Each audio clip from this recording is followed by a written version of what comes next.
Et on commence ce feuilleton avec la bataille de Paris. Si Rachida Dati a cogné fort, la riposte commence à s'organiser avec plus ou moins d'humour. Écoutez. Elle a tenu des propos qui sont des propos irrespectueux et de division. On se croirait dans un club de vacances. Les gens sont étendus, il y a du soleil, merveilleux. Et puis ils s'aiment. Du côté des écolos, il y en a une qui au moins ne doute de rien, c'est Eva Joly. Écoutez-la défendre sa position très ferme sur le nucléaire. J'ai raison et je suis portée par l'histoire.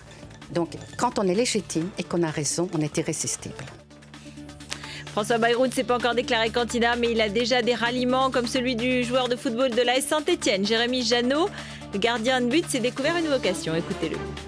Ça fait un moment déjà que j'en parlais avec ma femme ou quoi, que j'aimais bien la philosophie et l'orientation politique de François Bayrou. On s'est contacté, je n'essaye pas de surfer sur une vague ou quoi, c'est juste pour moi un devoir citoyen.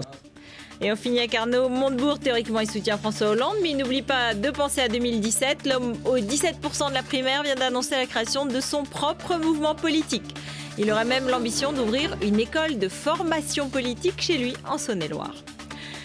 Et c'est l'œil de Benjamin qui revient ce soir sur le déplacement de Nicolas Sarkozy à Carcassonne après la conquête en 2007, la reconquête plus laborieuse de 2012.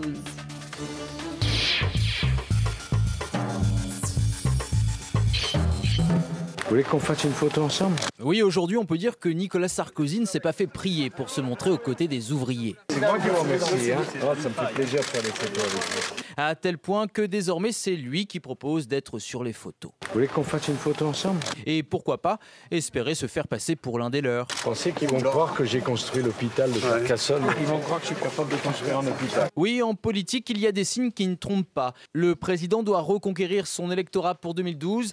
Alors, pour cela, rien de tel que de flatter. Il vaut mieux faire des photos avec vous qu'avec tous ceux. Ah oui, c'est tout à fait. C'est sûr. À Carcassonne, Nicolas Sarkozy était en opération Reconquête, montrant l'image d'un président affable, proche du peuple, qui parle la langue des ouvriers, avec qui il a tant de choses en commun. Pour le ferraillage, c'est moins rapide. Hein. Ouais, faut être costaud. Oui, ailleurs. Dans mon métier, il faut ferrailler aussi. Mais s'il sait parler aux hommes, Nicolas Sarkozy sait aussi parler au cœur des électrices. On a envie d'être soigné par ces jeunes élèves infirmières, hein, parce qu'on sent de la passion pour le métier. Et puis si jamais ça ne marchait pas, vous pouvez comme actrice, c'est bien aussi. Hein. Oui, jouer la proximité, c'est la méthode Sarkozy. Vous avez un joli accent chantant. Ça donne envie de vous connaître. Hein. Au revoir, Lydia. Merci beaucoup, merci. Au risque de parler de ce qui, il y a encore quelques jours, était un tabou. Elle a le physique de sa mère. Heureusement. Hein.